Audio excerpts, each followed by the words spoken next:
সূর্যটা মাথার কাছে চলে আসবে ভাই সেদিন। সূর্যের প্রচন্ড তাপে মাথার মগজগুলো ভাতের মাড়ের মতো গলে গলে নাকের ছিদ্র আর কানের ছিদ্র দিয়ে বেয়ে বেয়ে পড়বে।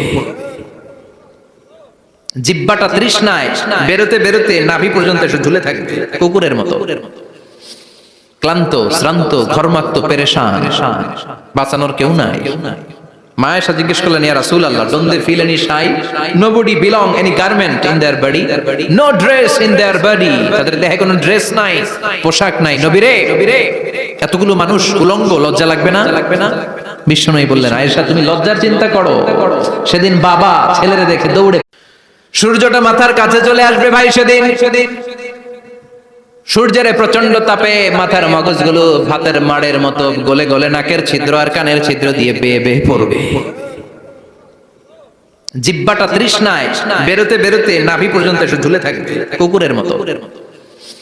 ক্লান্ত শ্রান্ত ঘর্মাক্ত পেরেশান, বাঁচানোর কেউ নাই। মা আয়েশা জিজ্ঞেস করলেন, ইয়া রাসূলুল্লাহ, don't they feel any shy? Nobody belong any garment in their body, no dress in their body. তাদের দেহে কোনো ড্রেস নাই, পোশাক নাই। নবী রে, এতগুলো মানুষ উলঙ্গ, লজ্জা লাগবে না? বিশ্বনবী বললেন, আয়েশা তুমি লজ্জার চিন্তা করো, সেদিন বাবা ছেলেরে দেখে দৌড়ে